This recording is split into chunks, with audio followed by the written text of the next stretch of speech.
Train 88. This ain't no ordinary ride.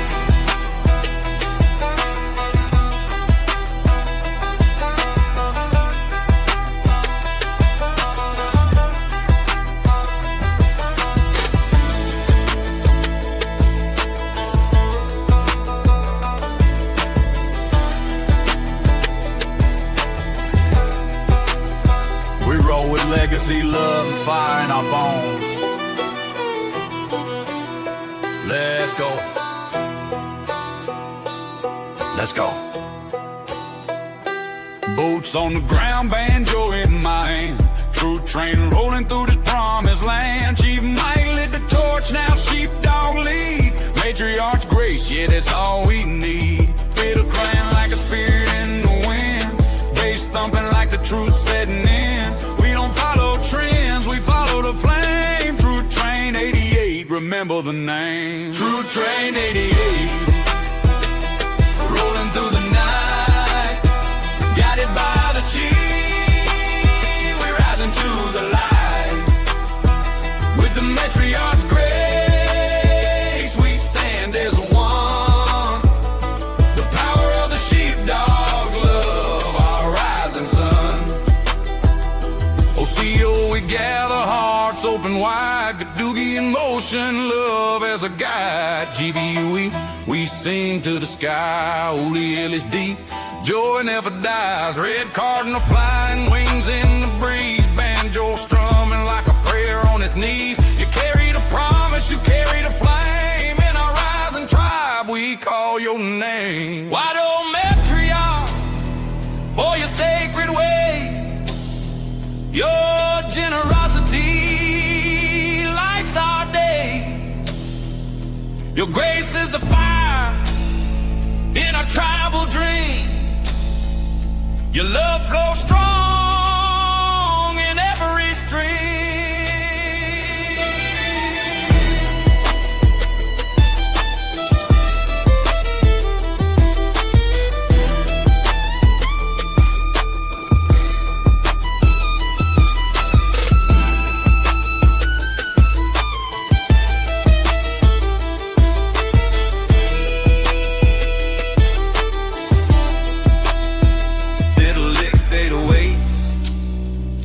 Stomping trail, healing frequencies rise like steam. True Train 88, this ain't no dream. True Train 88, we ride with the flame. True Train 88, we rise in a name.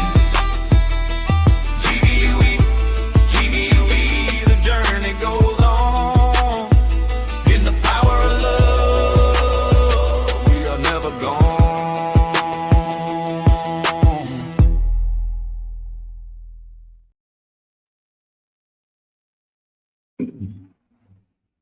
Well, good Taco Tuesday evening, everybody. It's Taco Tuesday? Taco Tequila Tuesday. Oh, that means we're taking tomorrow off then, right? Maybe tomorrow morning. There's a reason that Spanish countries have a siesta. That's right. How's everybody doing today? Pretty damn good. Fantastic on purpose. Really digging this Beaver Moon. It was pretty badass this morning when I went out there and took a look at it. Well, last night and then going into this early this rising. We'll go until tomorrow morning. Thing was huge. Yeah, full moon. Yeah, supermoon actually. Yeah. This And lunar it's nice. cycle is the largest supermoon. It's, if you want to get into the celestial model that NASA talks about, it's the largest supermoon that closest to the Earth. I don't know, for like a huge amount of years, some stupid number of years. And it all coincides with tomorrow, which is, remember the 5th of November, the oldest delta in the book. Well, if we're talking about a supermoon, I hope you guys are talking about you pulling your pants up, right? Do a parasite phase. Do that. Don't forget your binder. Mooning people and streaking are things of the past because we are too politically correct of a society. Speak for yourself, Gan. Well, nothing here.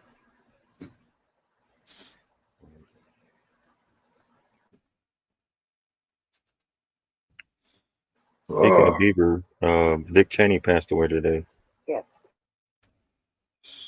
Oh. So No, I was in. I turned my phone back on because I was resting this morning and I saw that. I'm like, wasn't that old bastard dead already? I thought he already died. Like, so I was in the Badlands chat this morning, and they went over Sam, most mornings on and off. And I swear that Dick Cheney died a couple of years ago. I think this is a Mandela effect. I remember him passing away a couple of years ago, to the public eye, not from Real Raw News or something. Yeah, I think he was on his 12th part. He's like a cat, dude. I'm like Gan. I thought one of the Bushes got rid of him during a hunting trip. That's so ridiculous. According to reports, that was an accident.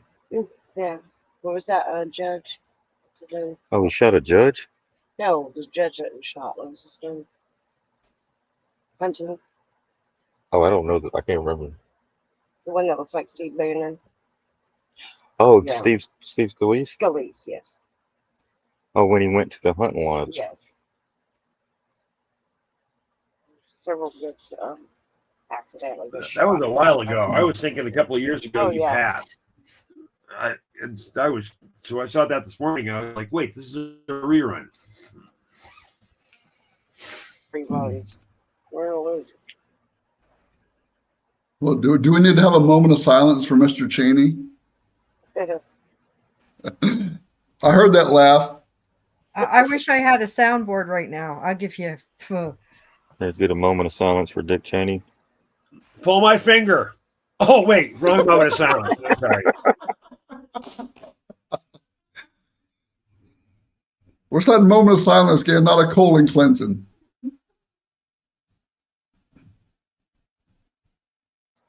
Get a moment of silence for Dick Cheney on the Beaver Moon.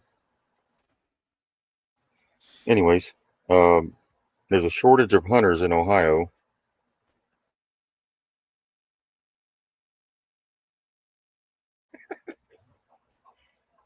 That was a hell of a transition, wasn't it? Yeah.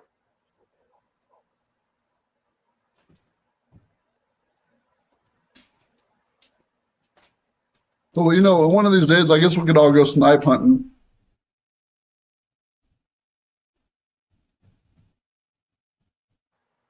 Knife hunting? Yeah. You ever been snipe hunting? You better, You gonna chase a deer with a knife? You gonna chase a deer with a butter knife?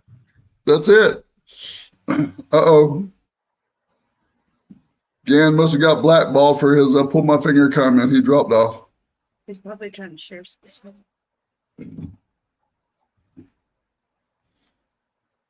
That bandwidth.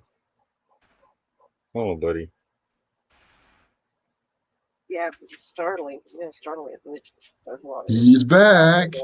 He's back.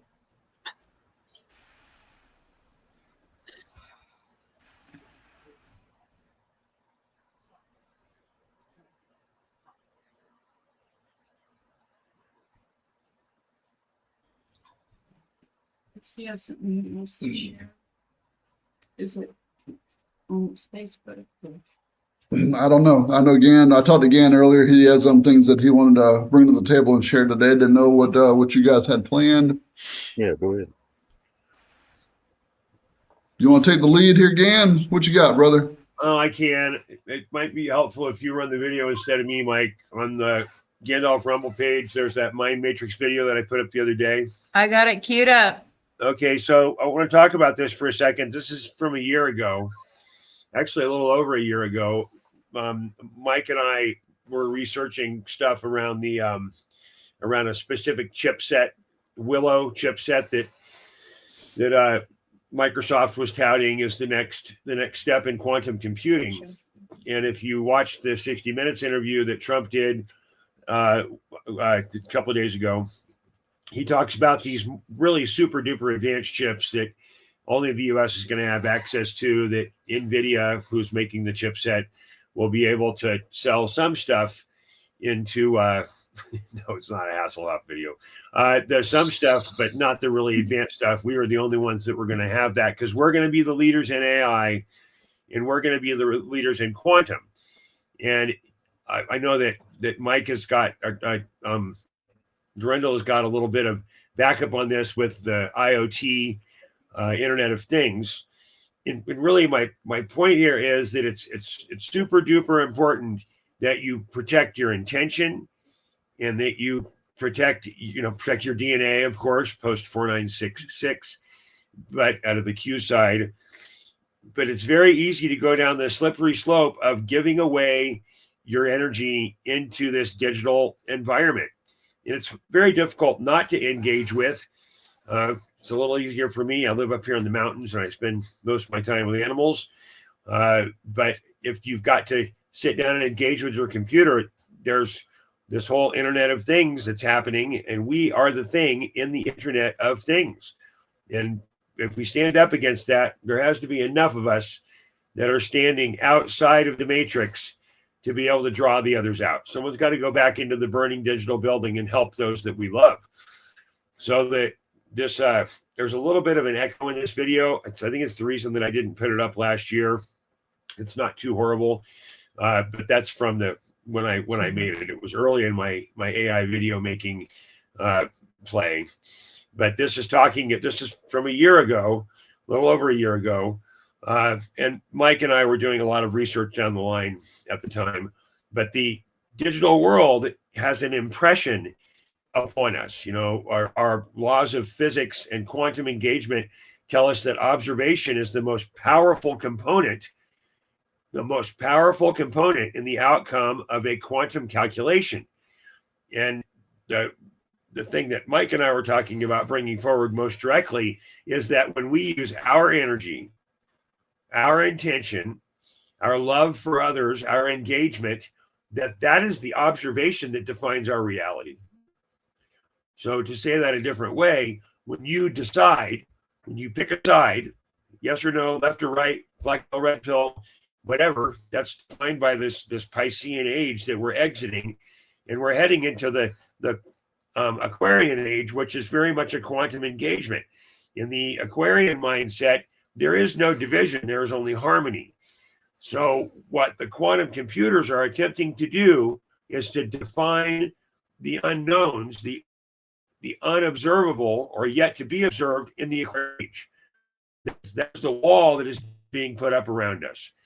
So watching your heart, watching your mind, watching your actions, being cognizant of your intentions as you head into any engagement, whether it's with man, beast, or tree, that you are clear in what your intention is, that you are not being defined by intention that was impressed upon you by an AI or by a post or by a triggered rage because you're getting harped in your environment and your entire system is excited.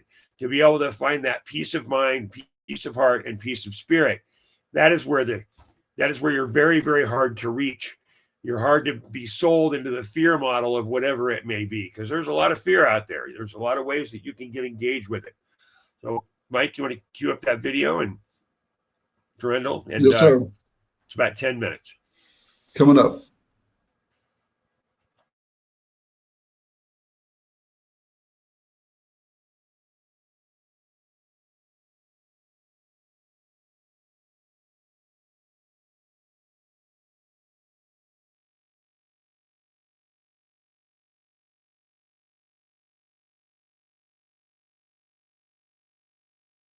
And the challenge of the Mind Matrix 2.0. It represents a paradigm shift in our understanding. Imagine a world where the boundaries of reality blur. Picture a realm where thoughts can interface directly with machines. This is the promise and the challenge of the Mind Matrix 2.0. It represents a paradigm shift in our understanding of consciousness, technology, and the very fabric of existence. The Mind Matrix 2.0 is not just a concept, it is a convergence of cutting-edge scientific advancements poised to redefine our reality. This revolution is fueled by breakthroughs in quantum computing, neurotechnology, and our evolving understanding of consciousness. It challenges us to reconsider the nature of reality itself, prompting us to ask profound questions about our place in the cosmos. As we delve deeper into the Mind Matrix 2.0, we embark on a journey that is both exhilarating and uncharted. The implications of this technological leap are far-reaching, touching upon every aspect of human existence. From healthcare and communication to entertainment and warfare, the Mind Matrix 2.0 has the potential to reshape our world in profound and unpredictable ways. As we stand on the cusp of this new era, it is imperative that we proceed with both caution and a sense of wonder.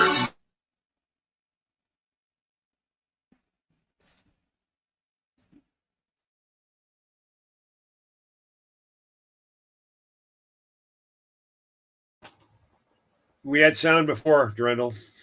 Czar governs the behavior of particles at the smallest scales. It is a world where particles can exist in multiple states simultaneously, known as superposition. This strange phenomenon is not just a theoretical curiosity, it is the driving force behind quantum computers, machines capable of computational feats that dwarf even the most powerful classical computers. Google's Willow chip stands as a testament to this quantum revolution. This groundbreaking processor has demonstrated the ability to perform calculations in mere minutes. These same calculations would take classical computers thousands of years to complete. This remarkable feat has led some scientists to speculate that Willow may be tapping into the computational power of parallel universes. The concept of the multiverse, once relegated to the realm of science fiction, is now being seriously considered by physicists. The idea is that our universe is just one of many, each with its own set of physical laws and possibilities. If we could access these parallel universes, the implications for computation and our understanding of reality would be profound. The Mind Matrix 2.0, with its foundation in quantum computing, could be the key to unlocking these interdimensional gateways. While quantum computing pushes the boundaries of the external world, neurotechnology is making equally remarkable strides in bridging the gap between mind and machine. The Defense Advanced Research Projects Agency, DARPA, is at the forefront of this research, developing revolutionary brain-machine interfaces that could redefine human capabilities. Imagine a world where thoughts alone can control prosthetic limbs, drones, or even complex computer systems. DARPA's N3 program is particularly ambitious, aiming to create high-performance, bidirectional brain-machine interfaces without the need for surgery. These non-invasive interfaces could allow soldiers to control swarms of drones or interface with advanced weapon systems using only their thoughts. The potential applications, however, extend far beyond the battlefield. Imagine a world where paralysis is no longer a barrier to movement, where thoughts can be downloaded and shared, and where the limitations of our physical bodies no longer constrain our potential. This is the promise of neurotechnology, a field poised to revolutionize healthcare, communication, and our very understanding of what it means to be human. As we merge our minds with machines, we enter uncharted territory, raising profound ethical questions about autonomy, privacy, and the essence of consciousness. The quest to understand the nature of reality is not new. It has captivated the minds of scientists and philosophers for centuries. Two giants of the 20th century, Nikola Tesla and Albert Einstein, famously clashed over their differing views on the very fabric of existence. Einstein, with his theory of relativity, revolutionized our understanding of gravity, space, and time. He envisioned a universe governed by a unified space-time continuum, where gravity is a consequence of the curvature of this fabric. Tesla, on the other hand, clung to the classical concept of the ether, an invisible medium that permeates all of space. He believed that electromagnetic waves, including light, propagated through this ether. This fundamental disagreement on the nature of the universe fueled a rivalry between these two scientific titans. Tesla famously dismissed Einstein's E equals mc squared, the equation that unlocked the secrets of nuclear energy, as mathematical poppycock.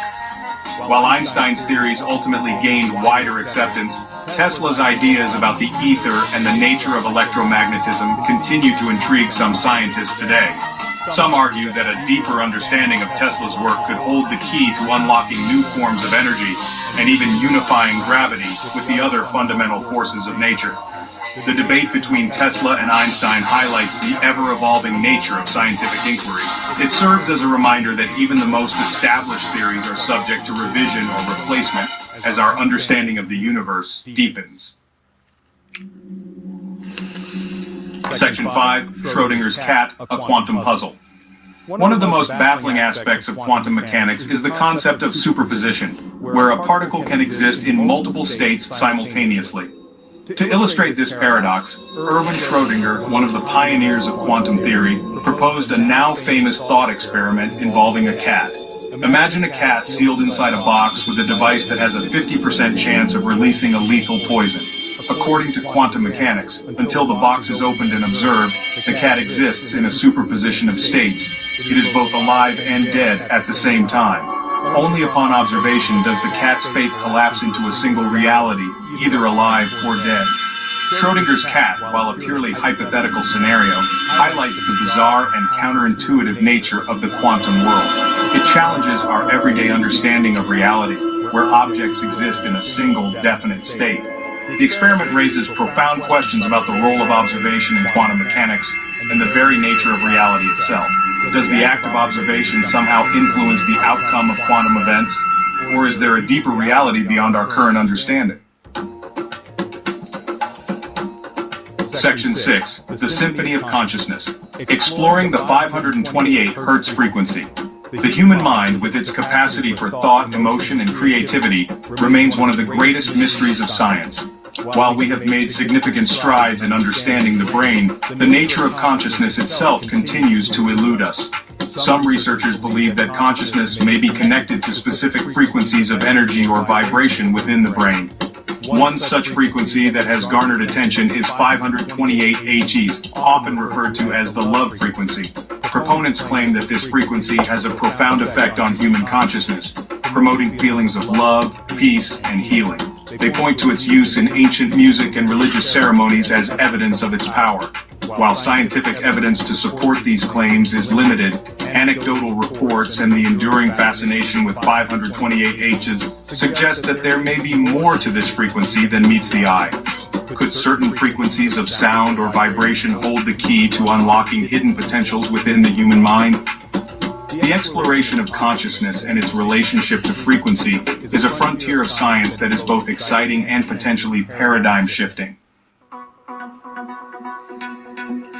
Section 7, Bridging the Gaps, Quantum Mechanics and Neurotechnology. As we delve deeper into the realms of quantum mechanics and neurotechnology, it becomes increasingly apparent that these two fields, once considered distinct, are intricately interconnected. Quantum phenomena such as entanglement and superposition may play a crucial role in brain function and consciousness. Some scientists theorize that microtubules, tiny structures within brain cells, could utilize quantum effects to process information and generate consciousness. The development of advanced brain-machine interfaces relies on our understanding of the brain's electrical and chemical signaling pathways. Quantum sensors, with their unparalleled sensitivity, could revolutionize neuroscience, allowing us to monitor brain activity at an unprecedented level of detail. This could lead to breakthroughs in our understanding of consciousness, memory, and cognitive function. The convergence of quantum mechanics and neurotechnology has the potential to unlock the secrets of the human mind and pave the way for unimaginable technological advancements. Imagine a world where we can enhance our cognitive abilities, treat neurological disorders with precision, and even merge our consciousness with artificial intelligence. The possibilities, while both exhilarating and daunting, highlight the transformative power of scientific exploration and the profound implications of the Mind Matrix 2.0. Section 8, Ethical Considerations and Future Implications. The rapid pace of advancement in quantum computing and neurotechnology presents profound ethical and societal challenges. As we develop the ability to manipulate the human mind and delve into the depths of consciousness, we must proceed with caution and foresight. The potential for misuse of these technologies is significant, raising concerns about privacy, autonomy, and the very definition of what it means to be human. Imagine a world where thoughts can be read, memories can be altered, and individuals can be controlled against their will. The ethical implications of such scenarios are staggering. It is imperative that we establish clear ethical guidelines and regulations for the development and deployment of these powerful technologies. International cooperation and open dialogue among scientists, ethicists, policymakers, and the public are crucial to ensure that these advancements benefit humanity as a whole. The future of the Mind Matrix 2.0 is not predetermined. It is a future that we are actively shaping through our choices and actions. By embracing a spirit of responsible innovation and collaboration, we can harness the power of these technologies to create a future where human potential is limitless and the boundaries of reality are redefined. Section 9. Conclusion. The unfolding tapestry of reality. The Mind Matrix. 2.0 is more than just a technological revolution. It is a profound shift in our understanding of reality itself. It is a journey into uncharted territory where the boundaries of mind, machine, and the cosmos blur. As we delve deeper into the realms of quantum mechanics, neurotechnology, and consciousness, we are confronted with more questions than answers. Yet this uncertainty is not a cause for fear, but rather an invitation to explore, to question, and to push the boundaries of human knowledge. The tapestry of reality is constantly being woven, and we as conscious beings are active participants in this grand cosmic dance. The Mind Matrix 2.0 is a testament to the boundless potential of human ingenuity and our insatiable curiosity to unravel the mysteries of the universe and our place within it. As we continue to explore the uncharted territories of the Mind Matrix 2.0, one thing is certain: the journey itself will be as transformative as the destination. The future is not something to be predicted, but rather something to be created, and the choices we make today will determine the course of human evolution for generations to come.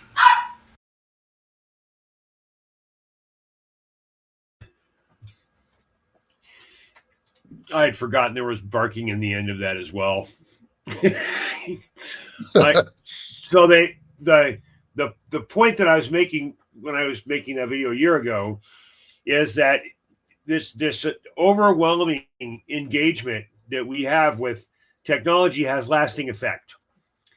You know, I remember back in the day, I used to remember 100 phone numbers in my head, my top 100 needed phone numbers, you know, whether it was technical support people or customers or vendors or a cell phone number, whatever it may be, but we've been overtaken by that. Now your contacts, I have thousands of people in my contacts in Google Contacts. If your name doesn't show up on my phone, my chances of answering it are very low.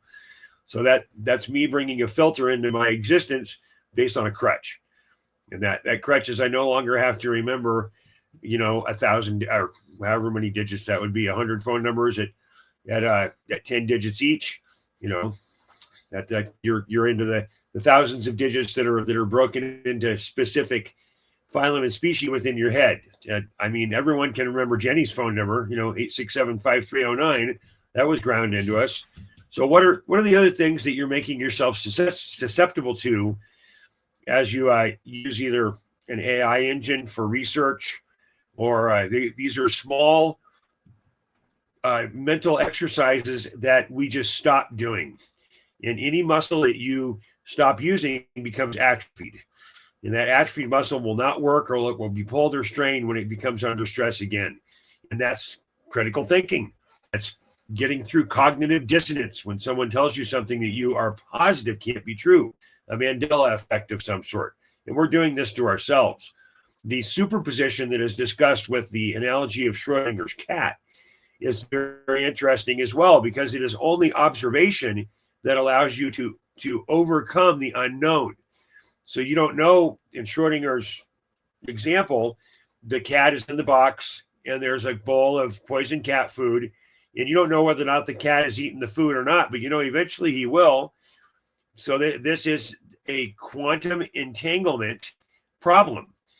So the beginning of quantum entanglement, there were some rare earth elements about 100 years ago. They found these rare earth elements that when they split the elements apart, and they took them great distances, like thousands of miles or all the way across the realm from each other, as far as you could get. When they gave an electrical pulse to one half of the rock that had been split apart, it showed up immediately as an electronic pulse in the other half of that piece of specific type of quartz. And that breaks the speed of light and speed of sound barriers because it was literally instantaneous. And then a lot of the research went away. You couldn't find it, which, as we all know here, if they're telling us about it, they're showing us they're not very close to what they have currently. What they really have, the 9,000 hidden patents or whatever, is all much, much more advanced. I think this is a cycle, and we are not the most technologically advanced society that has been in this realm, even recently. So I know, Durandal, you also had some follow-up with a very recent work engagement that you had involving the security around all of this new information that they're gathering every second of every day, because we keep a spy device, which is a phone. That is true. The web that surrounds all of us is very, very thick. So I don't want to turn this into a woe is me or some downtrodden, but we did a little bit of that last week when we were traveling. But I put a link in both of the chats on Rumble and your Facebook page of just a taste of what is happening with IoT and with the surrounding networks. Also, Bert and I traveled a total of 5,000 miles in the last 3 weeks. And even the rest areas that we stopped at in the middle of nowhere, there were cameras on light poles, cameras on the entrance to the concession stands, the restrooms. It's everywhere. So just pay attention to where you're at, because somebody's paying attention to you. Well, it's not just the cameras that are on the light poles and in the rest areas. There's been a recent discovery, and I'm sure they've been doing this for quite some time, where the Ring doorbell cameras, those are being used for a larger facial recognition network. This was passed into legislation through the Big Beautiful Bill, and all of that is being managed and brought together through Palantir. Peter Thiel. If you don't know about Palantir and Peter Thiel, it's an excellent rabbit hole to dive down. Make sure you take some water. It's a deep one. But we are under observation. We all, people that listen to me consistently know that there's a perspective that we're just debt slaves and we're living in cells of our own construct that we manage and pay for. And if you take all the taxes and fees and everything else, we get to keep about 6% of our paycheck, which ironically is the state sales tax in most states. So getting off the grid is an incredibly difficult thing to do anymore. And most people won't give up their phone. They have to go out and take pictures or do whatever. They have a reason that they are tied to this piece of technology. And your ability to cut that cord at your own will is a recapturing of your intention and your consent to be observed. You want to answer that? The Internet of Things is IoT, Internet of Things. And this was originally meant when the beginning of Bluetooth was released, about 15 or 18 years ago, when it became really adoptable. When Bluetooth came out, the Internet of Things was supposed to be Bluetooth connected devices. But with the advent of mRNA technology, there are videos out there where you can see that people get Bluetooth addresses after certain versions of the vaccine injection, and we become the Internet of Things, IoT. We are the things in the Internet of Things. We are to be tracked, managed, and modified at will with direct brain interfaces. There's what's that woman's name who talks about the total body network? The dark-haired girl. Her name is Sabrina Wallace. Which one? Yes, Sabrina Wallace. Yes. So she talks at length about this, and it's pretty scary stuff. You can really get lost in the fear cycle, and it's not really what we try and do here. But it's about being cognizant of being able to observe in others and in yourself when you're under this level of influence. This ties into the radio frequency engagement with HAARP. and electromagnetic frequency radiation. We are under siege in this environment. And the first step to getting out of a harmful environment is realizing that it could be potentially harmful. So in the Internet of Things, we are the Internet of Things. We are the thing in the IoT. Well, on that end, I'll just ride the coattail on this, and then we'll need to change the subject so we don't go down this road of fear porn. For every person listening to this podcast, if you have children in school or grandchildren in school, you need to ask the school board where your children go to school if they are hiding devices in classrooms and especially the bathrooms in your children's school. And that link that I put out on the Rumble page and on Gandalf's Facebook page, there are school systems that are implementing these devices as a way to, quote unquote, catch the smokers in school. But these devices go a lot deeper than just picking up nicotine smoke. They're picking up words. There's cameras in there. There's speakers in the devices. And there is rumor going on that they're putting these devices in bed and breakfasts, Airbnbs, apartment complexes, hotels. So on that note, I'm more worried about the children and snooping of the children. So if you have children in schools, grandparents that have children in schools, ask the school board if they are hiding these devices because it's borderline privacy invasion, especially in the bathrooms with cameras in the bathrooms. So I'll stop that, but we need to kind of change the subject before we go down this whole deal of fear porn and on a negative note. So anybody else got a more positive thing we want to get on to?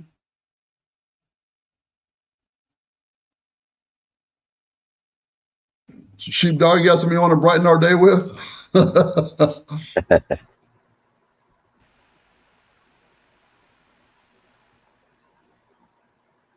Sunshine and rainbows. There you go. Yeah, the DEFCON 3 or 33. Yeah, we played that. It was, I don't know if the pucks didn't have camera capability, but they had the ability To listen. to listen for sure.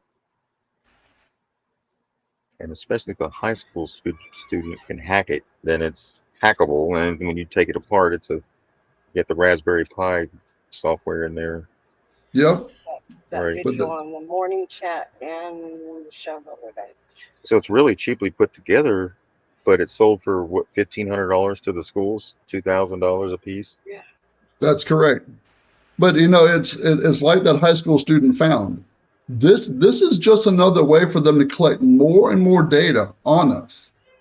And with the devices nowadays being that small, I'm sure there's devices out there that those particular ones don't have a camera in it, but I'm pretty sure that other devices similar to that one, that there's cameras embedded into those. So there are cameras. I sold this stuff for just I supported school systems in the Southeast U.S. for networking infrastructure and protected internet intranet for kids that were on campus. They could only get to certain stuff. And when we were implementing these, they had a number of sensors in them. And this is 10 years ago. I know that they had the ability to catch like a vape because the sensor set that's within them, but they had infrared cameras. And they've got speakers in them so you can yell at people in a certain spot and say, hey, you kids, stop smoking in the bathroom, because this is not a new thing. Smoking in the bathroom was a song in the 50s or 60s. So, but it is about observation and track and trace. Yeah, so there are cameras in there, but they're supposed to be only turned to infrared so they can just tell if someone is in the bathroom. And if so, what is the outline of that person? And this is all done under the protection of kids for the false flag school shootings. That's the umbrella that they're coming in under to implement a higher percentage of square footage of coverage by multiple types of cameras. Yeah, but what it's doing is it's snitching on kids for smoking in the boys' room. Yeah, there should be no cameras in there. I think that's ridiculous, and nobody should be involved in that either. That's invasion of privacy. Well, they have sensors. They know when somebody's in the bathroom. They have lasers that test the air, Yep. so they know when you're hitting that doobie Hmm. Or anything. or a vape or a cigarette. But Well, he called also, it the spy cut, but what was it it's called? The Halo? yeah, it's called a halo. Yeah. And it's made by Motorola. So there's your sign. Yeah, Motorola, like you said, Motorola has been buying up all these little small companies, surveillance that, put together stuff like that. I'm sure you can get Well, I contract. mean, here's the question that me and another security engineer had the conversation today. And this is a good question for Gand as well. With all of this technology we have, that the three-letter agencies who are collecting all of our data, whether they say that they're doing it or not, how come there are such a high crime rate of pedos, kidnappings, shootings? If there should be, I'm surprised there's not some form of an algorithm that collects the voice data that can pinpoint it to correlate the words used over and over again, that that they're not tracing this stuff already. There are That's That's what we went over that one citywide. night about Palantir, and I read over. Well, it was actually in Yeah, the chat. I read Palantir. all about Palantir's been in place since 2003. In 2013, they started contracting with the police, the CIA, Homeland Security. I named I read about 15 agencies, and just in 2021 or 2020, during Trump's first term, it started going on an algorithmic, right? So they've been using the algorithm. That's how they've been catching people. So yeah, it goes into deep. I read that there's tons of information on that. But yeah, it's run by algorithm. The government's run by algorithm right now. sure. Well, and that goes down to a conversation that myself and Bird had the other day. For the people that have not seen the movie Minority Report, you need to go watch this because that's what's coming in this police state that they're slowly implementing around us. They're going to catch your thoughts. You're speaking of words, of things that you're going to do, things that you've already done. And there has to be some law out there that this is an invasion of privacy, that somebody hasn't sued the pants off of the federal government and all the three-letter agencies for this. But if you get a chance, go watch that movie because that's what we feel is on the verge of happening. So in the 60s, there was a technology that was implemented called a G729, which is a codec, CODEC, and a codec is a compression algorithm. And that common compression algorithm was put in for all of the cross-country and intercontinental lines, meaning phone lines, that were implemented at the time. This is pre-publicly accessible internet. DARPA was still working on ARPANET, ARPANET, which is the predecessor to the internet.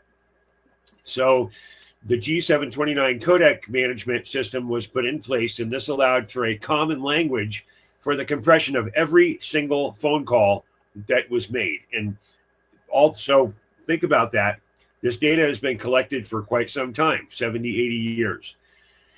So as we get into our current structure, it all works off of the same set of guidelines.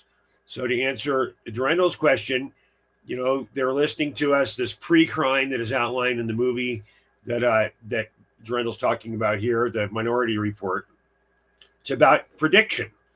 So every single word of every single phone call that happens in our nation is actively tracked. And that's what this Palantir company is really good at. And Palantir's been around a long time. The guy who started Palantir, Peter Thiel, he was Musk's partner in the roll-up of PayPal. So, and PayPal is about financial transaction tracking as well. So there are systems in place that look for keywords. And you could, in the 70s, if you picked up a payphone and give it a hook flash, which is tapping the thing that the receiver goes down on in old-fashioned payphones, and you just spoke into the phone a certain number of words, that shoot. I'm not going to use these words because I don't want to get us banned on our platforms because they're still in play. But there would be an unmarked car that would show up at that payphone within a certain number of minutes, pretty much anywhere in the nation. That's an absolute fact. And that was the three letter boys at that point using early computers to pick those words out in the Minority Report is the name of the movie, Jack. It's a Tom Cruise flick. So this technology has been in place for a long time to be able to do keyword picking and real-time assessment, threat assessment under the tier of stopping terrorism and crime. So Durendal made a comment about why is it that we can't go pick up all of these people? Well, that's because they're shielded within the system. I can also make things not heard. So I can give people what's called a whitelisting of a certain number of people that are exempt from the system. There are also auditory capture devices in most major cities, and they are backed by a technology called shot track. So that uses a triangulation matrix or an index so that if there is a shot fired, because the percussive response of a gun can be broken down to what type of weapon it is based on the sound that it makes. And if I have 3 points, I can triangulate a position, basic geometry. So if there's a shot that rings out, the cops are immediately notified with the shot track system so that they can know the location and a good guesstimate, pretty close guesstimate of what type of weapon is actually being used so they can identify what they're looking for. So they've got it in the open air. They're tracking us through every camera available all the way down to the Ring cameras at this point. This is the Minority Report. And the Palantir system is predicting where you're going to be, what you're going to do. So the big answer for most people is, well, I'm not worried about that because I'm not doing anything wrong. Well, that's a really good defense until the definition of what is wrong changes. Well, you're supposed to be wearing a mask. Well, there's no law that says that. Well, the pre-crime says that you're spreading a disease if you don't wear a mask. That's a statutory engagement. That's not a law. So the Fourth Amendment, right to privacy, is what should actually be our defense in this process, but it has been completely abrogated, gone around, subverted in our day-to-day life. So, Mike, those systems exist, but the people that should be tracked for the most heinous of crimes are exempt because they have deleted themselves from the system for observation.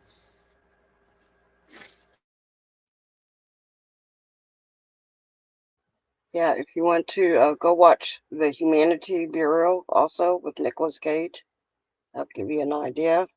Also, watch Upload on Prime. It tells you kind of what the kind of system they want to go. They want to upload people to the cloud, like Sabrina Wallace says. So remember that video we played about the traps everywhere, right? So be careful with what they try to get you excited over, right? Because there is a path out. There is. So, but you have to avoid all those. And not, what do you say, 2% would actually do that.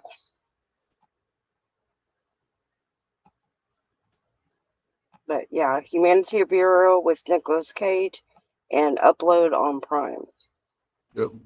You're right, Miss Sheepdog. The movies they're telling us in the movies what they're gonna do to us. They're telling us.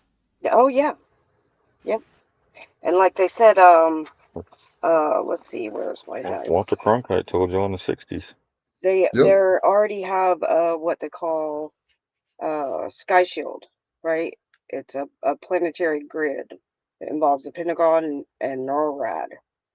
So Yep. just telling you, it's Yep. already up and going. Yep.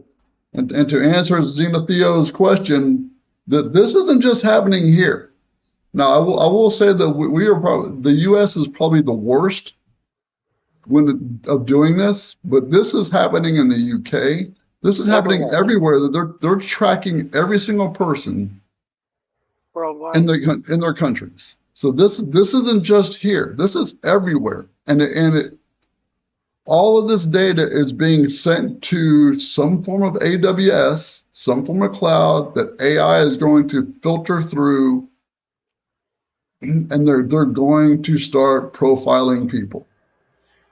So in Asia, they have a social credit score system where if the AI observes you and it can identify you through gait recognition, meaning the way you walk, through vocal cadence and voice print recognition, and through face recognition. The kids in Asia and China, you have to walk through a facial recognition detector to get into school. And then there are all people who have chipped themselves voluntarily, which is just stymieing to me. But so that we are in the observation, state. So the U.S. is rampant with this, but China is probably the leader in the realm for the track and trace. Australia and New Zealand are a very close second. There are more cameras in UK per person than almost any other, in London specifically, than almost any other place in the world. So in the realm. So this is being done simultaneously across many countries, and all these systems come back into the greater web, which the cloud doesn't exist. It's all computers. There's not some cloud of data that's living up there. It's all on someone's computer, and whoever owns that computer has access to the data. And I just thought of another movie, the Will Smith movie, Enemy of the State, that gives you another little taste of what the three-letter agencies can do with our satellite systems. They can track each one of us whenever they want to, how they want to.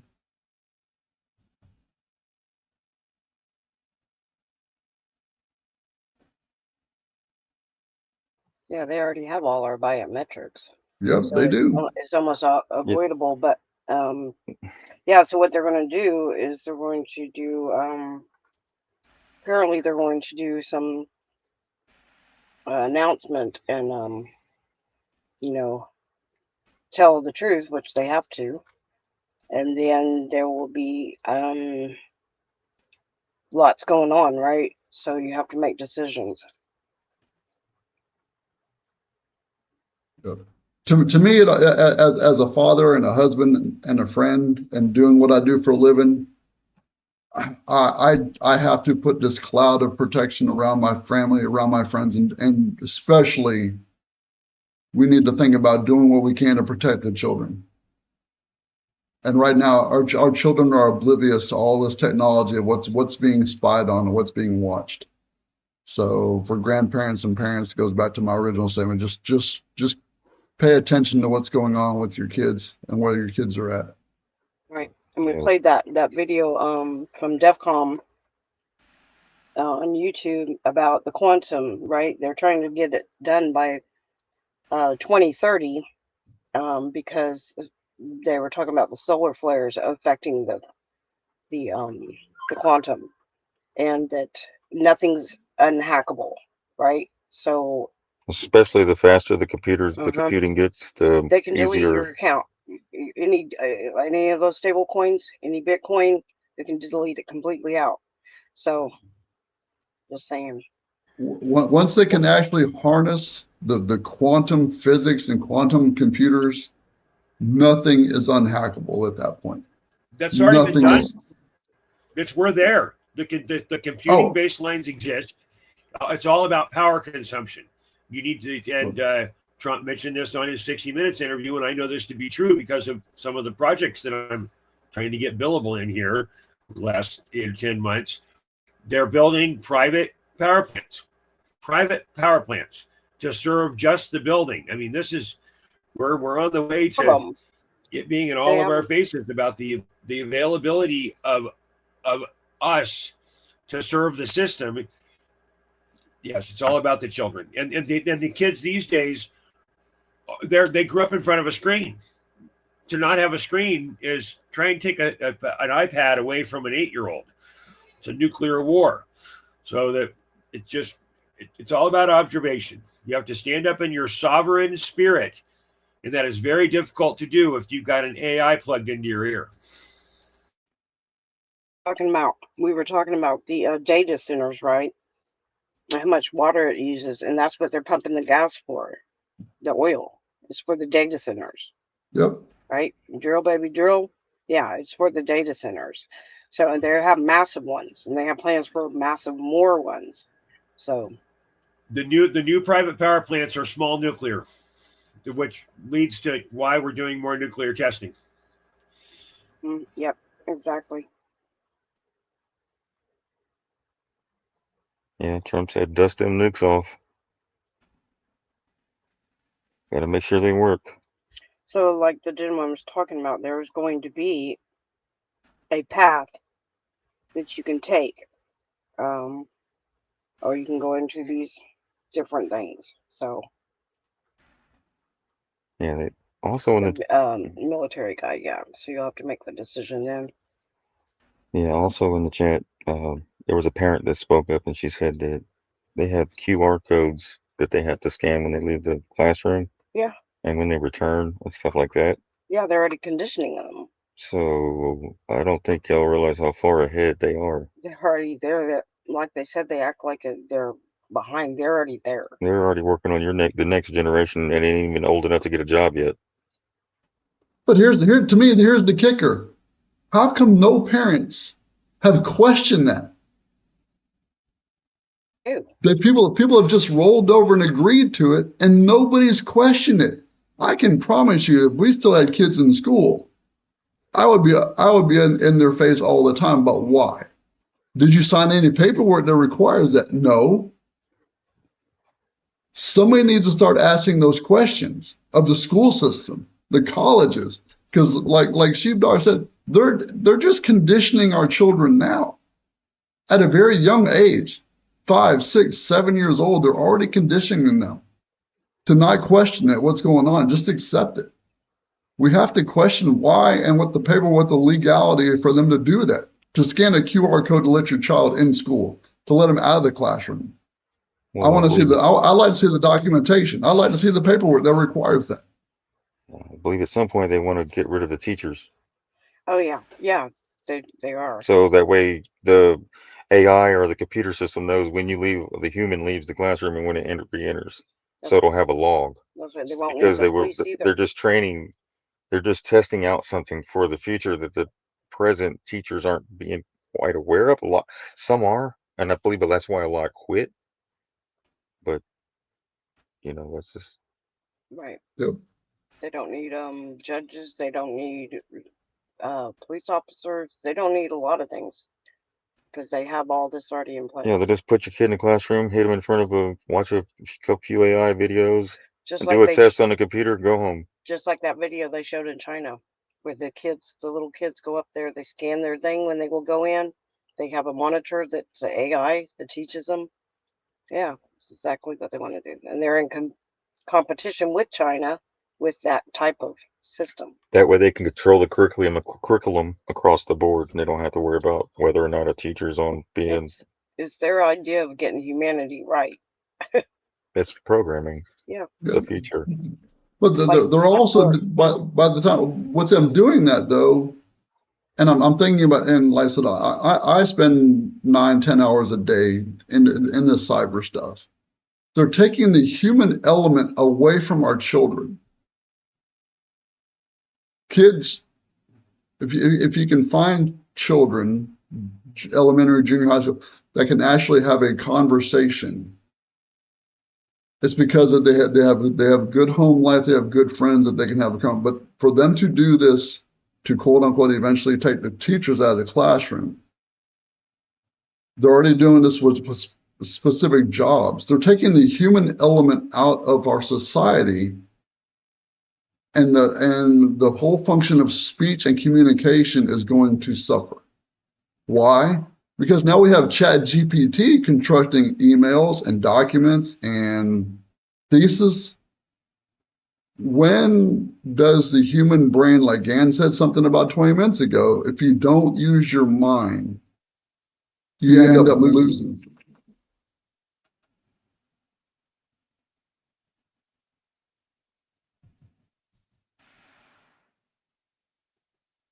Go ahead, Sheepdog. Go ahead, sorry. Oh, Go there's ahead. a natural quantum field, right? The natural quantum field is already in existence that we need to connect to.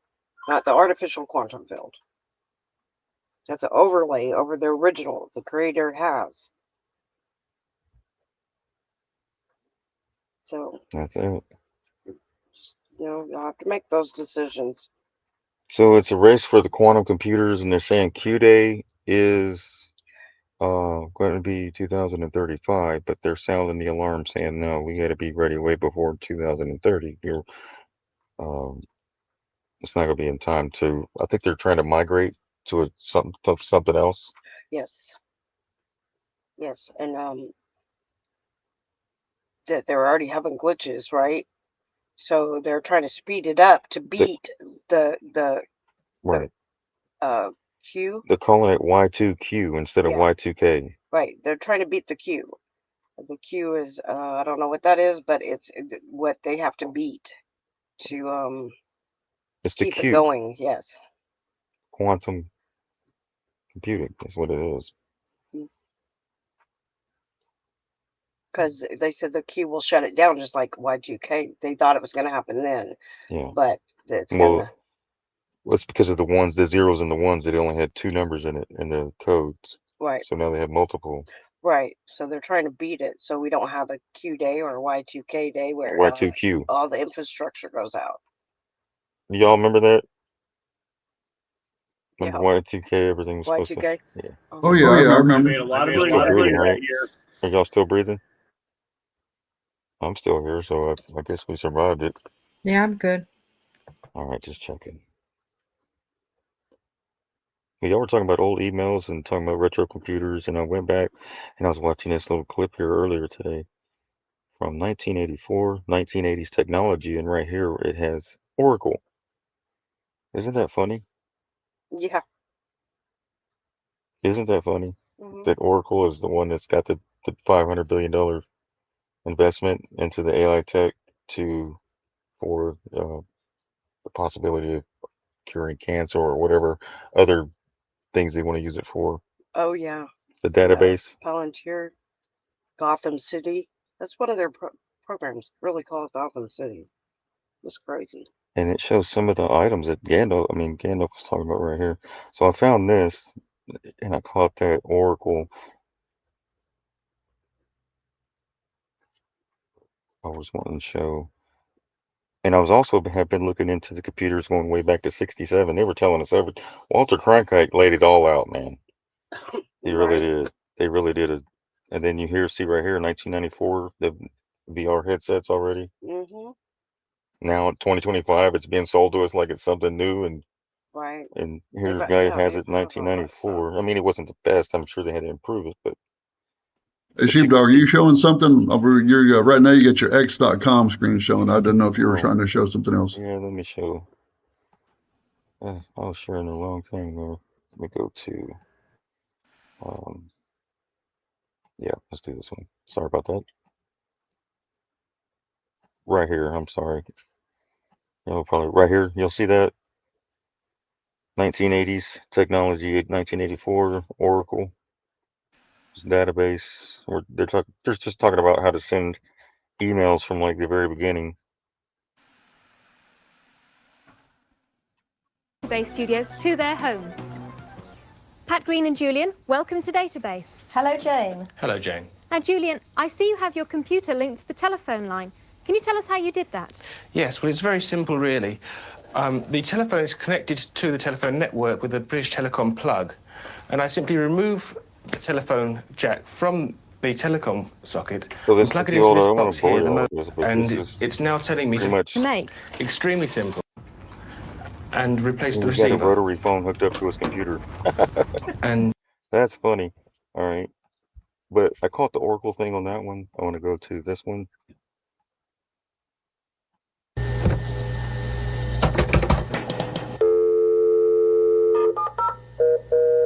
Welcome. 12:49 and 15 seconds. It wasn't that long ago that if you had talked about virtual reality or modems or faxes or CD-ROMs, people would have looked at you as if you'd just landed from Mars. But now, technology has invaded every corner of our lives. Used to be if you wanted a phone number, you looked in a Rolodex. Now you can carry around a portable electronic Rolodex. Or have your home computer store phone numbers and even dial the phone for you.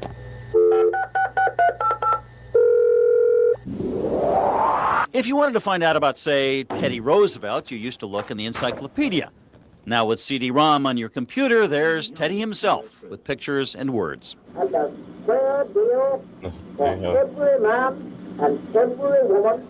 And if you always wrote your appointments down in a book, now there's the Personal Digital Assistant, or PDA, like Apple's Newton. It has a pager to receive data. Motorola. It gets messages from the office and more. 4 times a day, I get daily updates on world news, sports news, entertainment, business news. It recognizes your handwriting. It even sends faxes. Will it go get coffee or pick up lunch for you? No, but it does have an alarm and it will wake you up. I could actually circle this, or if I wanted to, go into dates. And what about all the changes in home entertainment? Remember these? 8 tracks? Obsolete. And for you younger members of the audience, this is called a record. Go to a record store these days. Can you find any records? Records. You mean the black things with the holes in the middle? Actually, they have a few records for dance clubs and mobile DJs, but CDs have just about replaced the record, and they're about to replace cassettes as well. I would say within the next 2 years, cassettes, be back there with your 8 tracks. And now you can get movies on 5-inch CDs with features that allow you to select any part of the movie you want. The Ryan briefing? Sure. Come on, this is no longer a research project. San Diego is a frequent test market for the very latest in home electronics. More and more manufacturers around the world are coming to San Diego because of the demographics that we have here and just the nature of the market itself. We got a sneak preview of Starsight. It'll come out this fall, an on-screen TV program guide. It gives program listings and summaries. It also lists shows by themes, movies, news, comedies, sports.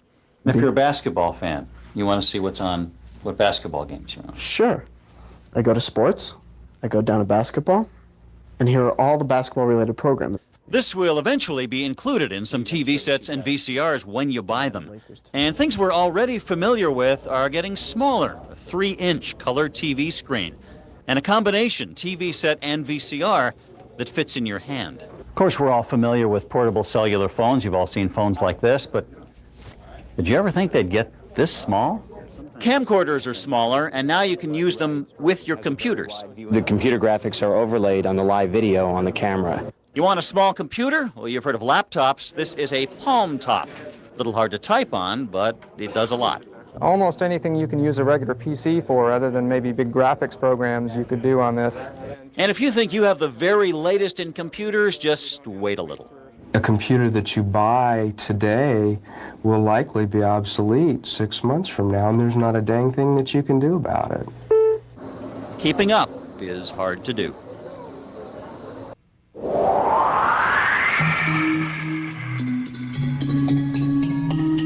It's the wave of the future, and San Diego is riding the wave. San Diego is becoming a high-tech and software center. There are close to 200 software development companies here, and virtual reality has become an actual reality. Virtual reality is where you're immersed in a computer-generated environment. Virtual reality was displayed at the San Diego Electronics Show for entertainment value, but it has more practical applications. In architecture, where you could actually walk through buildings before they're built. You can have it in medicine, where you could have virtual surgery. Medical students, for instance, could practice on a virtual patient rather than an actual patient. Kaiser Electro-Optics of Carlsbad makes the headset. Angel Studios of Carlsbad did the animation. Whoa, just slammed into a door, didn't even hurt. San Diego has been a test market for interactive television. Daniels Cablevision has been offering a service that lets you tell your TV what you want to see at any given moment. News, movie reviews, financial information. It has games you play against other people on the system, and you can go shopping or pay your bills. As for home computers, San Diego is one of the most computer-literate areas in the country, and we see it all here. Multimedia is the hot item now. CD-ROMs like Cinemania, which not only have movie reviews and pictures, but actual scenes from movies like Butch Cassidy and the Sundance Kid. Would you make a jump like that you didn't have to? I have to, and I'm not gonna. It's the sort of thing that you really can't do any other way. You can have a book of movie reviews and a book of movie stills and so on, but to put it all together like this is really unique to multimedia computing.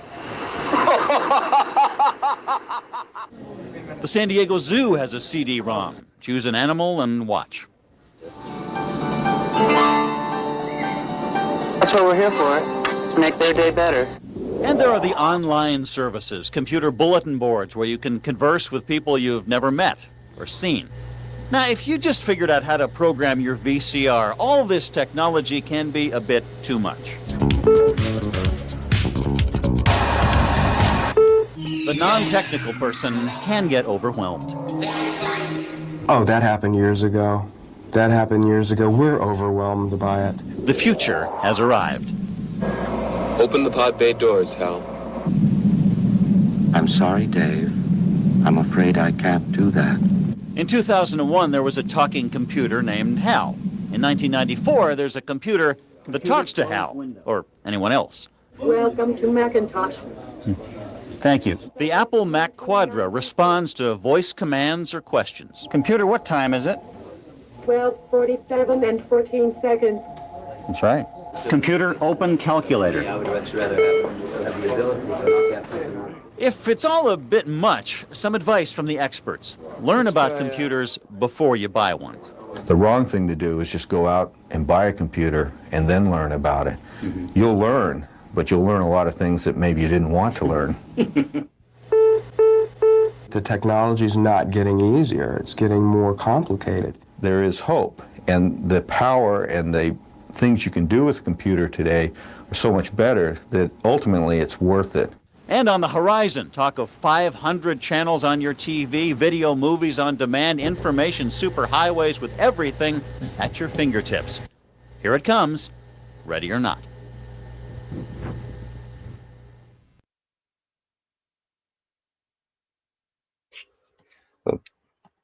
So that was 1994. So they pretty much showed you, right, everything, the progression, and they thought it was so cool that the computer told them what time it was.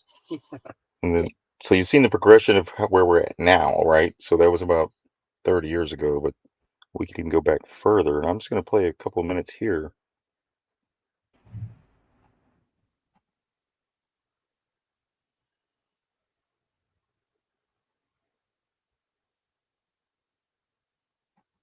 So right here we see the digital revolution is, computer revolution is barely 20 years old in 1967.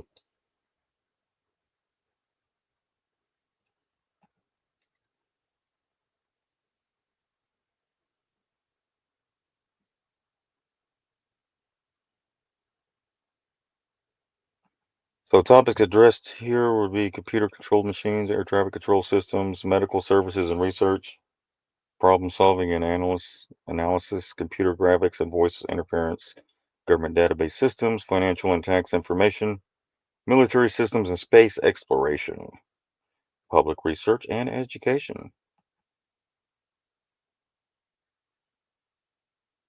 The incredible power of the human mind.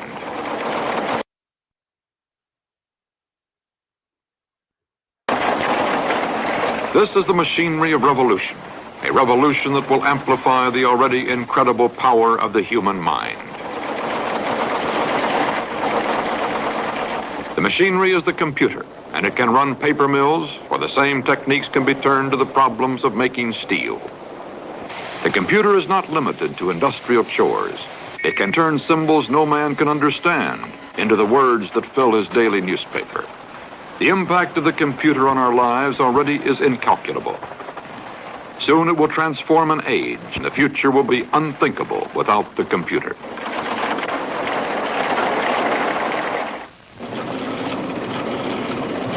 This computer runs a Bethlehem steel mill in Burns Harbor, Indiana. Within its memory banks are the instructions needed to turn a red-hot slab of 12-inch thick steel into a shimmering, paper-thin ribbon 1/4 mile long. This mill was designed around the computer. Its giant roughing stands and hydraulic sprays are computer-directed and controlled. Orders are fed to the computer in the form of punch cards. The ability of computers to run other machines is called process control. It has given the limited brain of the computer muscles of enormous power.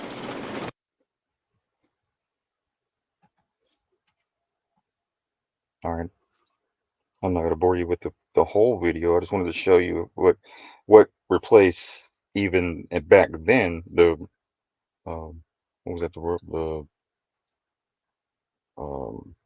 industrial complex where they replaced man with machine over time. You see how they over time introduce that into it to make it life a little easier, right? You didn't have to do all that work by hand, but it still took you away from that craftsmanship over time. Yes. And that's what in China and other cultures they preserve that, and that's why they still make stuff by hand because they knew the machine would replace, and then that breaks down, right? Yes.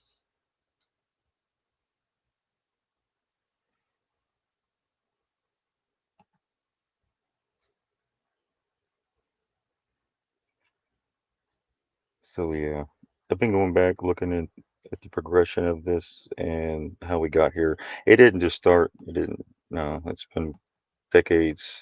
They plan decades and decades ahead. Like right now they already got your kids, so they're already thinking 10, 20, 30, 40 years ahead with your children right now of whatever they can provide to the system, right? They feed off of a Right.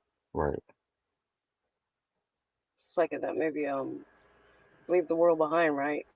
Who goes back to the technology? The child, because he couldn't do without it. Can I chime What in? is that another movie? Leave the World Behind? Yeah, Leave go the ahead. World Behind, yes. So the real question when we're talking about our kids here is this concept of an avatar. And everybody's seen the movie Avatar or they've heard about it, with the blue people and the whatever. But an avatar is a digital representation of yourself. So when I was growing up, the school, we had shop class and all that kind of stuff. It was a completely different learning environment. And you had a representation of yourself that was at school, and you had a representation of yourself at home. You might have a representation of yourself in your church life or your other social gatherings, but those were all physically tied to you. In the new world that is being foisted upon us, shoved down our throats, the kids these days are split between the way they represent themselves online and the way they represent themselves in the physical universe. And increasingly so, it is true that the kids are identifying more with their digital selves, whether it's the gamer tag that they play under. And maybe this is hypocritical. I'm here under a persona, but my online persona is tied to me. It's a representation of who I am. There are people in our society that they buy props. They go on a staycation in their house and they throw up a green screen and they actually try and convince people that they are someplace cool so that they can keep up with the Joneses and look like they're travel counselors or whatever. There was a case last year where some guy who supposedly was in the North Pole or whatever, he told his kids he was going there. He collected a bunch of money and he did it all from his garage with movie sets. So I think the real challenge here as parents and as friends of people who are stuck in this Instagram, Facebook, whatever representation of themselves is how do you not get caught in that trap? I've seen a couple of attempts here in the chat thread. What do we do to get out of this? What's our way out? And if Mike Penny were here, he would hammer the fact that we need to understand. We need to go within ourselves and talk to that true moral baseline that is within us. We don't need to become the avatar. And especially with our children, it's very important to engage with them. If everybody's sitting in the living room and everyone's staring at a screen, parents also, then you are fostering this environment. We are being digitally groomed. That is absolutely the truth. And the product of that digital grooming is the avatar, the digital representation of yourself. So just check your six. What are you? Are you the same person that you represent yourself to be online, at least partially?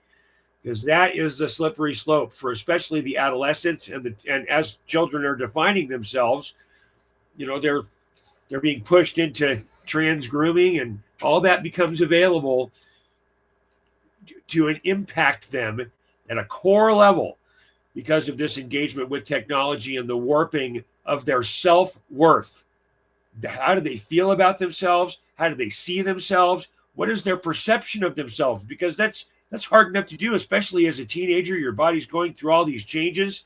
To identify yourself with the false reality that is your digital engagement is a trap. So the way to get out is to just even partially get away from the technology. Take your kids out, go for a walk, teach them how to, make explosives oh wait, that was my adolescence. So I just be very careful, be wary and not weary in this process. Engage with your children, engage with your friends. If see something, say something.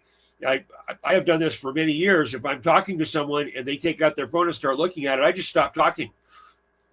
You can't do two things. You can't engage with someone in an interpersonal level, especially if you're within that 6 foot range, because your biofields start engaging, and the toroidal field that is the same as our realm, you have one of those inside of you. Engage with others. You cannot do that in the digital space. So watch your own reflection of yourself within the digital environment, but be extra diligent when dealing with your children. That's I know we keep coming back to that thread, but well, and on that same note, everybody's digital image of themselves, and I'm going to speak from experience here. We have had the pleasure of interviewing potential candidates for employment. And do you know what the first thing we do is? Every single candidate that submits a resume to the company that I work for, we go check their digital footprint.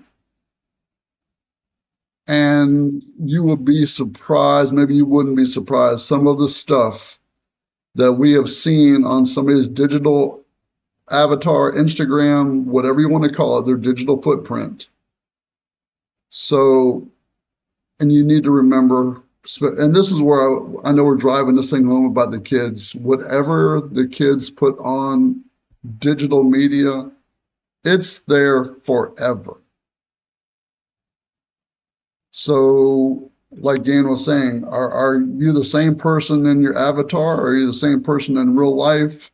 That stuff is going to follow you, especially your kids at a very young age, their whole entire life. So just as another point, just be aware.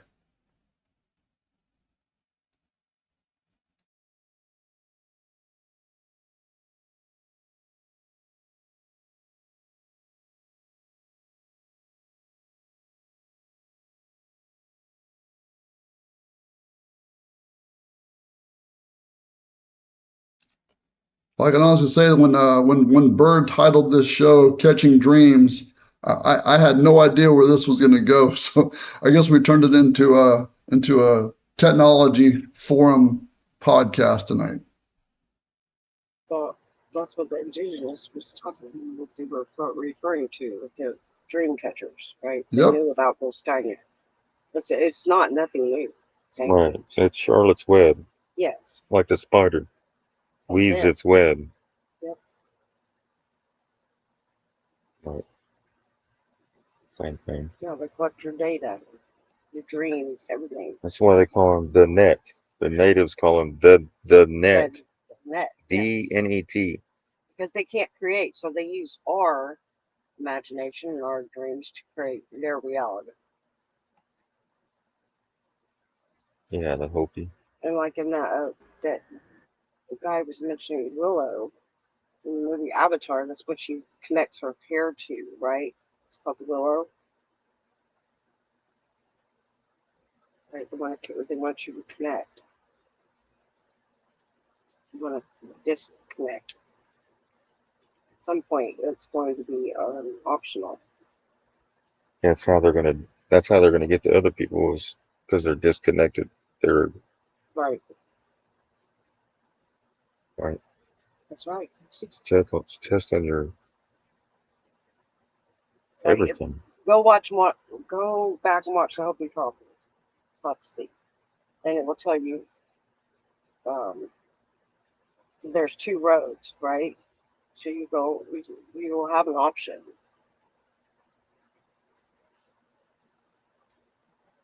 Right. You got free will. This isn't like everybody's going to get loaded on a train. No. But if you go in, like they said, the door closes. You don't come back out. Once you're hooked up, you're hooked up. I mean, Well, we're and, already and all that, kind of pretty much now, but you're going to be full hookup. There's another movie I watched. They kind of show you what that's going to be like too, and I can't remember the name of it. well, when you said that, it reminded me of Star Trek: The Next Generation and the Borg. The Borg wanted to assimilate everybody into the Borg, into one collective. And I'm thinking, oh my gosh, that was 10 years ago, 12 years ago when that came out. Yeah. So I mean, they were trying to tell us then. They're trying to assimilate us all. Right, and there's even a Star Trek where they talk about Q, right? Yep. Yep. So, yeah, they're telling you in everything, and that way they can't say they didn't tell you. Right. They're telling us. It's right there in our face. Yeah, they've been telling you. That's why I've been going back and looking at the old programming from 60s and 50s, and I'm like, damn, it's been a slow progression, but that's been what we're at. Where we're at right now is the dream date. When you go and look at that clip from They Live when he walked into the auditorium with all those people sitting there at dinner, they said the goal was 2025. Yes, sure. And that movie was made in 1988. Right, Yep. and then you said, But you can't beat them. They run everything, and he said, you might as well join them, right? Yeah. Or you'd be like the main character and They Live and say, I'm here to kick ass and chew bubble gum, and I'm all out of bubble gum. That's right, because there's something to that. When you chew bubble gum, it interrupts your thought process that they can't catch. Yep. That's why he said that. But something else occurred to me when you were playing that one video from 1984. What we have seen since 1984 until now. It's going to be the same amount of technology increase within the next 5 years we've seen in 40. And I don't know whether and I'm speaking from experience, I don't know whether our security, personal as well as technology wise, is ready for an increase of that magnitude in such a short time. That's what that guy was talking about when he was going over the quantum computers. Yep. Yeah, that was a big danger. That's what he was talking about. He was sounding an alarm. Well, yeah, that guy even said that he questioned once quantum was fully online, whether anybody's personal accounts would be safe any longer. Right. He said it will be they won't be able to control it. That's why they're trying to beat it. But they said they don't need to go to no higher than 256 bits or something. Or 2 bits. Right. And so they're looking at thousands. Those bits are what's called hashing and salting, and hashing and salting is the standard procedure that's used technologically to hide and obfuscate passwords, login information, primary critical information, the 16 pieces of information that make you in the digital world, which is your social security number, your mother's maiden name, your date of birth, all those things. There is no security system right now that exists that has come to pass in the last 70 or 80 years of adoptable computers that is safe against a fully functioning quantum computer. They can brute force attack any password, any protocol. It's like taking candy from a baby. You're exactly right. So I guess Mike Penny was onto something 4 or 5 years ago when he was saying get all your stuff, all your financial stuff out of fiat. Because if you don't have anything in the banks and you have everything on hand, then when quantum comes fully online, you don't have to worry about anybody stealing your stuff. I don't remember So he changed his stance on that. He said don't get it all out. Change it into gold and silver. right, Yeah. exactly. Yeah, Okay. put it into precious metals. Get your money out at because like that one guy was saying on DEF CON, quantum comes online. Even 256-bit encryption is not safe. The power behind that will crack that. Well, they used to say 256 bits will take 1,000 years to crack. 4 minutes. Now you're talking. Now, yeah, 4 you're minutes. talking minutes. Yeah, you're talking minutes now. Right. And he said that they're promoting this stuff as blockchain that's not hackable. And they said that they could show you right then they can hack into it already. Yep. All the bitcoins are totally hackable. Yeah, they can do something to the blockchain. Yeah. With 64 bits. Yes. Within just 64 qubits. Yep. So blockchain is not the most secure. No. Because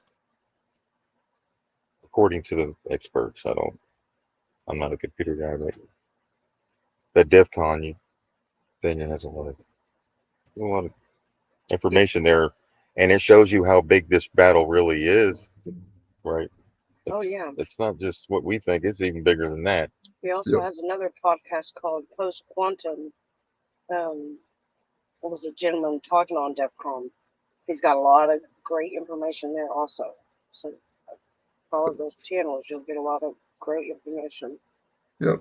Because that same guy was talking that once quantum comes fully on board, no country's secrets are safe anymore. Right. Exactly. Because you can write the AI algorithm to go dig it, and quantum will get it.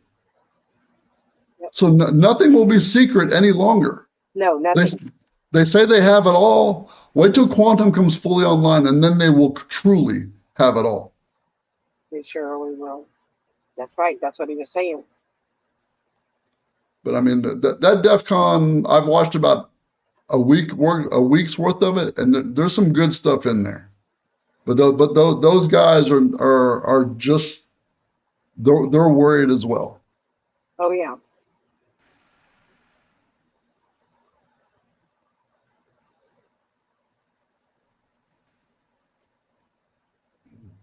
Well, I mean, I didn't. I hope this show didn't put a lot of fear porn or a lot of fear out there to the audience. No, it's not fear. It's factual, right? So you have to speak the truth and the facts, so that people can make wise decisions. Right. Otherwise, Because that goes to the Kennedy speech when he was warning about about all this and the media's responsibility to report even the negatives. Right. So that people can make a better decision. Otherwise, you're not helping them. Right. That's why I'm bringing the. Sorry about go ahead, Nadine. There probably wasn't enough information out because now we have the internet. When there's not enough information out, then people they don't hear it from anybody because you can't tell your friends and family because they think you're nuts and they don't believe you. You got to be the third person in, like the manager that comes over and says, "Oh, how can I help with this?" So you have to try to help your fellow man and woman to get out of this. So that's just it. There wasn't enough information out there. It wasn't the correct timing for all this to come to an end. It's right now is when it's supposed to be ending. And you have to help however you can. And do as much as you possibly can. Not be like, oh yeah, I did my bit for the day. No, you got to go do some more.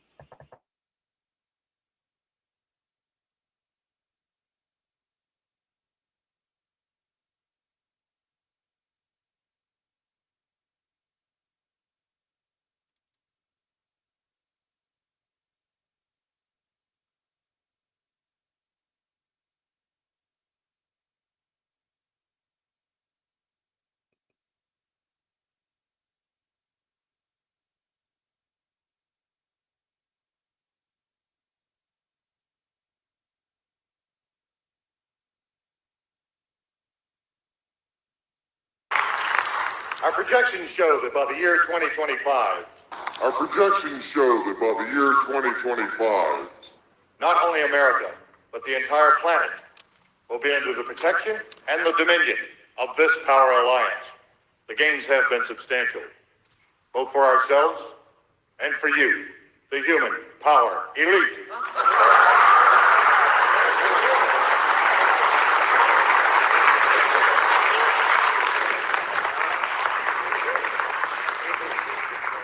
You have given us entree to the resources we need in our ongoing quest for multidimensional expansion.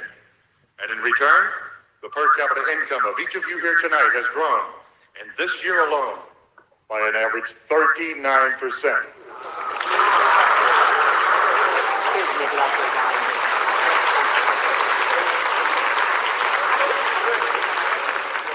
And I've just received word that our forces have won a major victory. The underground terrorist network has been destroyed here on the West Coast. We are off crisis alert. The situation is normal again. How you doing?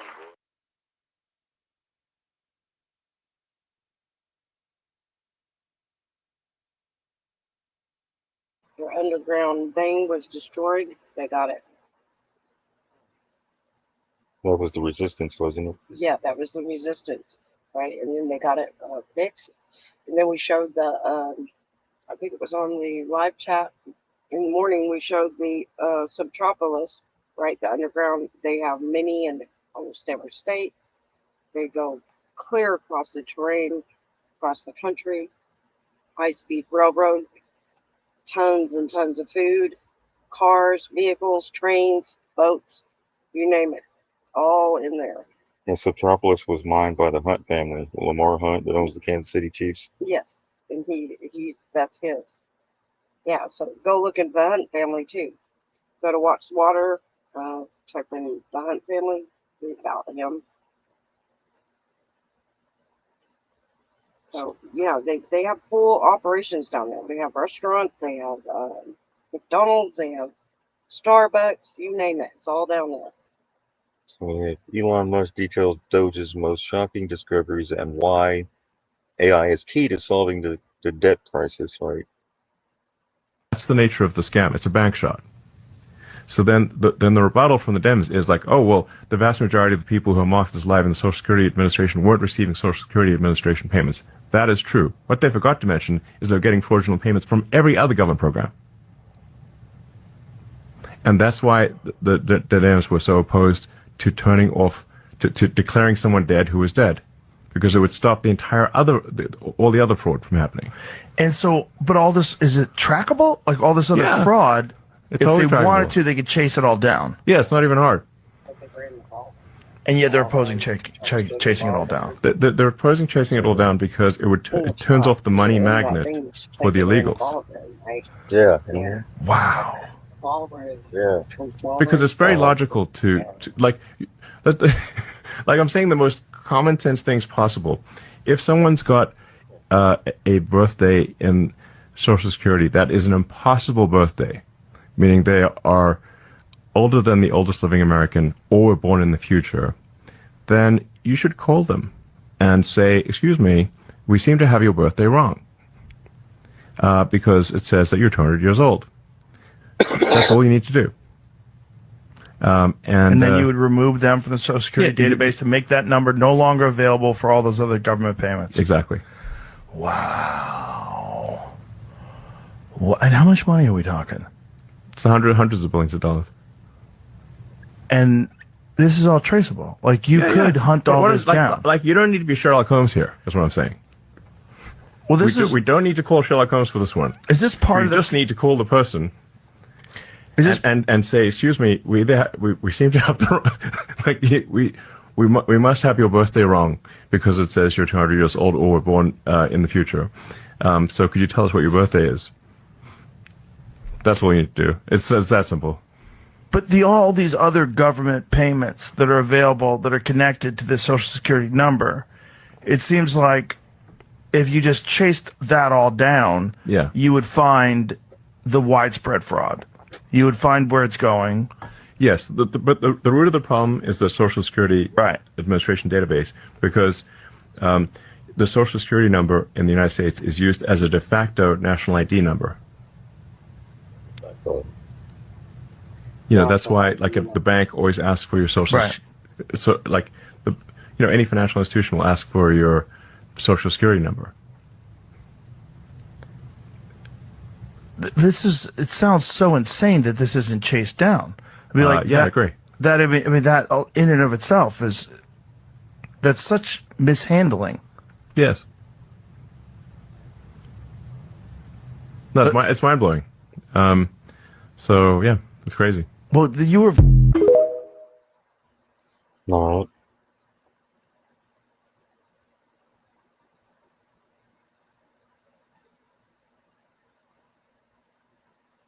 That is just mind blowing right there.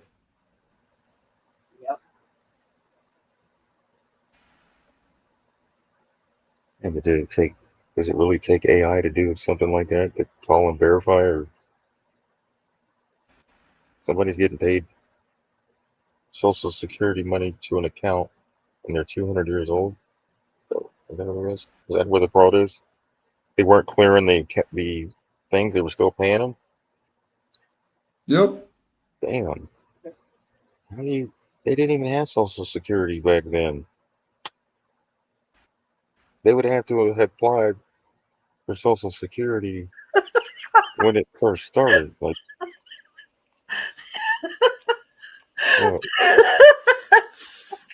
Now you got Nadine all tickled. Who was collecting Social Security 200 years ago? Damn, I'm good. They're 200 years old. It's ridiculous. Or even if they were 200 years old, if they've got it, Social Security came out when? 1933. Okay. Shit. The New Deal. Damn. You can't get a decent person on the phone right now to help you with basically anything. If I call, I hardly call and talk to anybody, but if I call 5 people, most of them are going to just return to the same basic thing that they said in the beginning. It's duh. And I end up doing that to them. I'm like, duh. Because it's just so ridiculous to try to get anybody to think outside of their own little situation and what they know already. I got a hard time talking with people. The good ones, I really thank them a lot. The ones that can see beyond, but they're few and far between right now. Thinking for yourself just doesn't happen. Right. It's already pretty much hive mind. Right. So. But you know what's scary to me about that statement that Musk was just talking about? That means that the Social Security computer system database, it's so old and so legacy that they have never upgraded it because they would have found dates that would have been impossible for a human being to be old. It goes along with our roads, the water systems, all of it. Where the money is gone, it's been gone. They've been stealing it forever, and they've been giving it to all of their people in the club. Like in the towns, they have all of their family members going out for the jobs. It's just all been stolen. Just poof, Like they said, in that Subtropolis, they show you the data center under there. They have data centers underground as well. These big data centers. And they were showing the archives of all their people's social securities, all their information. It's all in these data center computers already. So I think they're just using those social securities for something for themselves. But it was crazy what they had down there. It was unbelievable. They had reels of every Hollywood video, all the way back to, shoot, what was the 1900s? They have every single one of them. It's crazy. And I mean, I've been in the caves in the underground in Kansas City. Company that I work for, we had a disaster recovery plan and all of our equipment down there. I had to go service that. So I mean, that stuff's been around for who knows how long. long time. Well, they were mining it in the 40s.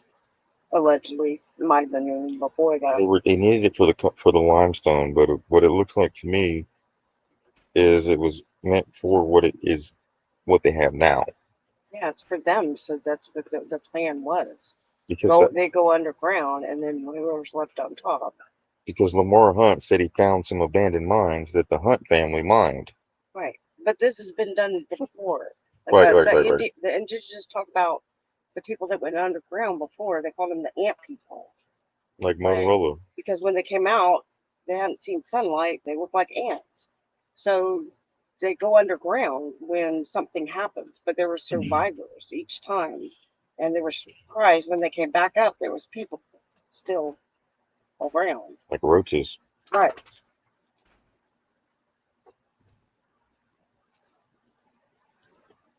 I mean, even the military knows the inside of a mountain, just like Airwolf flying out of the mountain. Right. So they're planning for something. Obviously, they had over $1 billion worth of stamps underneath there. They have like tons. I mean, Could not be a solar hundreds of event. thousands of pounds, but tons of cheese and all sorts of stuff that they plan on being on down there for a while. Obviously. And they need to be protected from the solar event, maybe. The solar flash. Yes, that's what the Indians talk about. They even talk about that what's going to happen, right? And all that technical stuff. What's going to happen with that? Right. Then we Because go. it's in their prophecies. All of their prophecies have been fulfilled. It's even in the Simpsons prophecy. Yes. So you know it's real. Yes. Apocalypse is coming. But it's coming. And soon.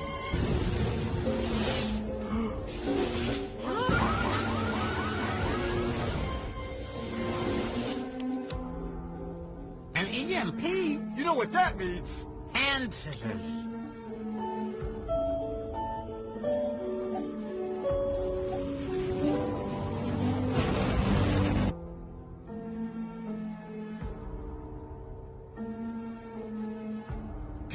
Some are sounding the alarm on a so-called solar superstorm that could, and this is important, underline the word could, eventually wipe out the internet for weeks or even months. The sun is entering a more active time where it tends to flare more often. After those flares, large blobs, for lack of a better word, of plasma enter space and can distort the Earth's magnetic field, the power grid, satellites, navigation, and GPS systems and communications equipment are all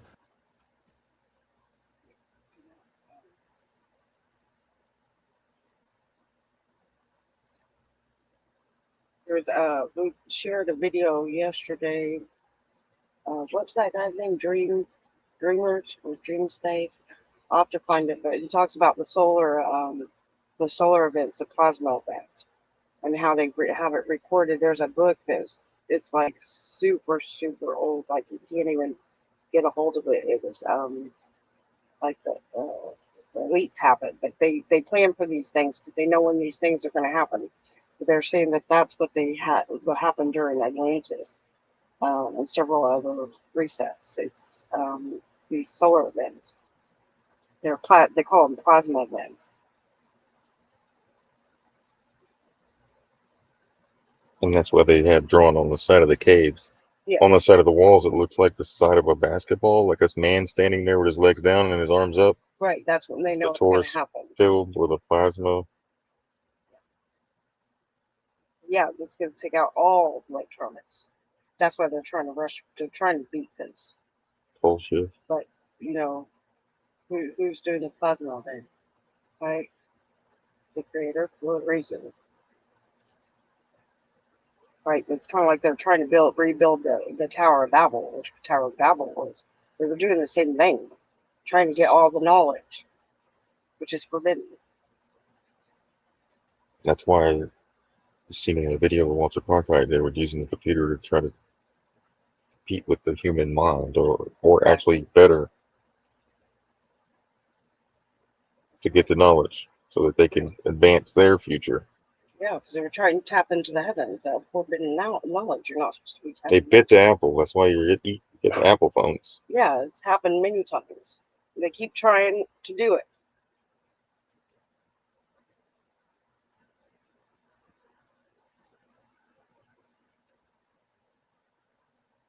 That's why it's important to know who you are, connect to source, right? Get the natural healing from the sunlight, know where the UV rays come from. Put your feet firmly on the ground and thank the Lord for the breath in your lungs, because that's consciousness, right? That's So it. that's while the rest of the world is having to choose or being led astray, you just connect and stand firm. That's it. That's all you can do. Just pray for everybody and hope that the technology lands in the right hands.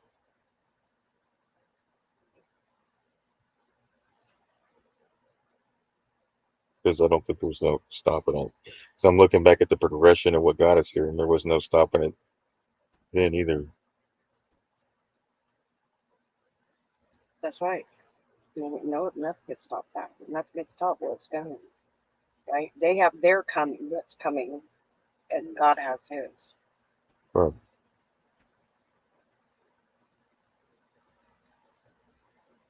That happens on these cycles. They know what.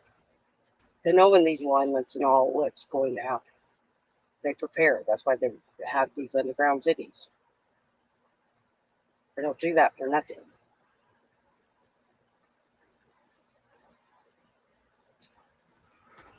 NASA is a tunneling and trafficking organization and a building arm of the government. All the money for NASA, outer space is outside the ice wall. All the rocket stuff is fake and gay. They spent all that money building underground infrastructure for 65, 70 years now. They even have stuff under the water. And Elon's got a boring company, doesn't he? Yes. He does a little tunneling.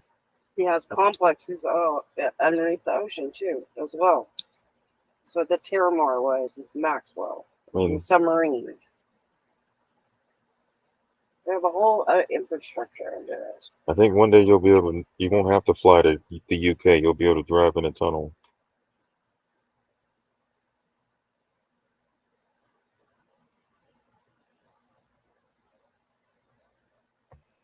You can get anywhere in the realm in about 45 minutes if you're using the underground high-speed trains. They're multiple times the speed of sound. Yep. Yeah, they can go to any country thanks to those.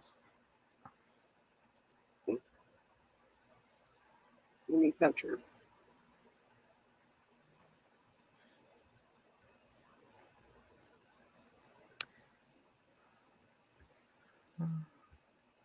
The future's so bright. I gotta wear shades. Right? Love that song. There you go. So nothing to fear. You just get decisions, how you want to live your life. That's all.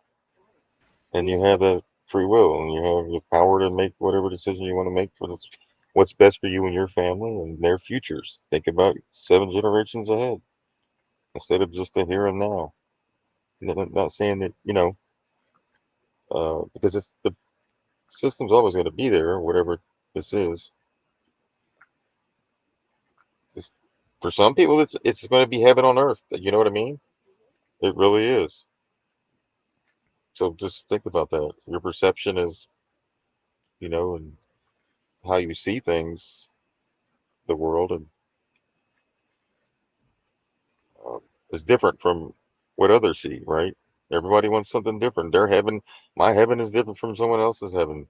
But we all need to create that heaven on earth, starting at home, getting our house in order, and thinking about our grandchildren, and you know, making sure they don't have to further progress into some. The technology is good to keep them safe, keep safe in the schools and stuff like that. But when you get into like privacy issues, that's where you got to start drawing a line, guys. And they're already Hard doing it. lines. That's what that kid was showing. They're doing it. So, yeah. Because that's it. It's all constitutional right. It's all constitutional violations. So it's really against everything the forefathers. If you say that, it's set up. Right? Right. This They isn't. don't. They don't seem to care about that. No, the Constitution. And in some of the movies, it seems like the Constitutionalists are the bad guys. Yeah, the resistance. The It's always the resistance. It's always the resistance. Even in They Live, it's the resistance. And if you go to the Man in the High Castle, go watch I was that. just about to say that. Go watch the Man in the High Castle on Prime. You can watch. It's a season, pretty much some seasons. So if you like to watch It's season, really, really good though. it's really good. It talks about that. It talks about a timeline where the Nazis won the war and they got the East Coast up in New York on down, Which and is then probably true. Japan got the West Coast. Which is And probably true. it's the resistance in the middle. Yeah, It's right. the people that don't go along. They don't conform. They don't conform. The nonconformists become the enemy in a totalitarian police state, surveillance state system. That's They don't. That's what it's for. But they become the heroes. But they become the heroes. Yes. Yeah, because they resisted. Just resist it till the end. And they didn't have it wasn't fun for them, but it was worth it. We're supposed to resist the beast. Right, and the guy in the high castle is just like the guy in the Wizard of Oz. Like at the end, he tells her, like he knew she was going to do it, that she would pass all the tests, right? Because he had all the tapes. He already knew what she was going to do, and she was the one. So you have to be the one, like in the Matrix. That comes with a costume. Oh, Who let the dogs out?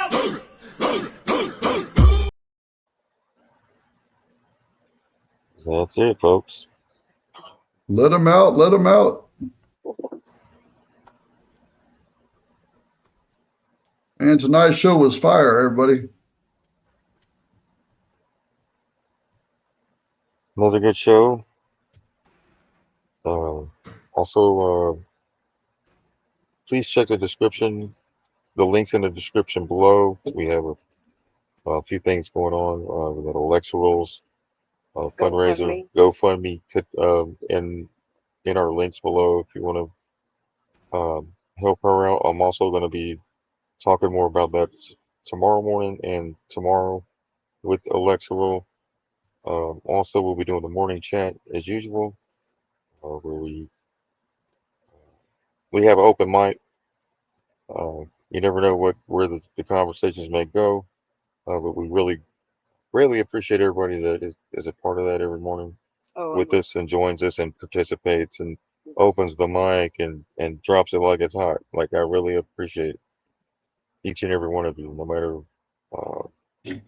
There's just too many to name, but you know who you are. And we also welcome others to get the courage to, maybe if you got a question, if you want to talk about something, to unmute and share. You never know who's listening that you could actually help, that may be in the same situation you have been in. That's right. Yes. Right. So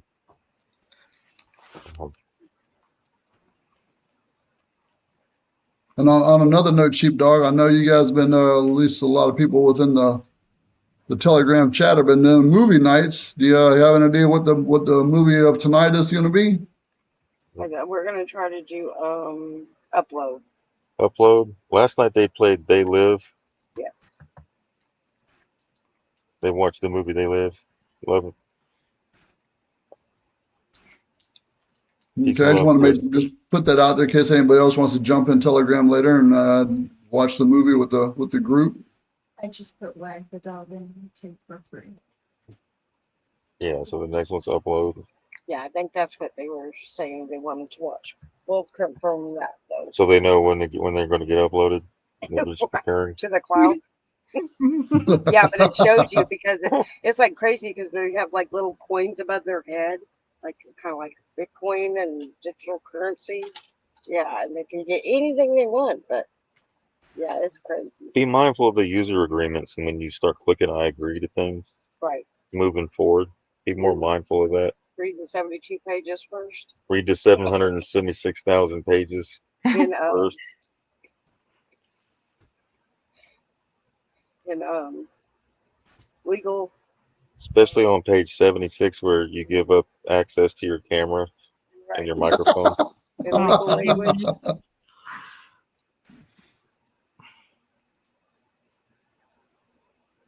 That's all we got. Love and light, guys. Good night, everyone. Love and light. Great show, everybody. Appreciate everybody's time tonight. Thank you. Yeah, good night, everybody. Have a fun night at home. Yep. All right, bud. Love and light. Peace out. I bloomed in the truth.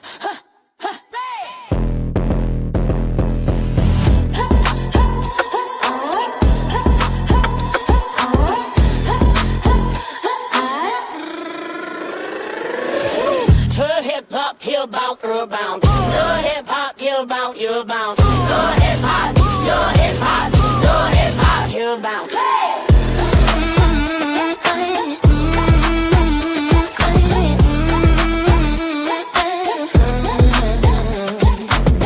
Truth in my head like a whisper.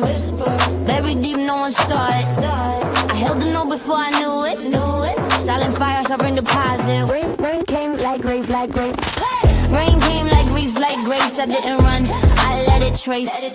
Every root, every scar. That's how I became who you are. The sun kissed my crown. The no one in it in. I didn't just learn, I became truth bloomed under my skin. Say that. What is bloom? I bloom. Didn't ask for the rain, but it gave me the proof. No, I bloom and I bloomed in the truth. One, two, three. I bloom in the truth. Didn't ask for the rain, but it gave me the proof. No, I bloom and I bloomed in the truth. Minds change when we realize that's I bloomed in the truth. Not by mimic, not by force, but by letting the know flow.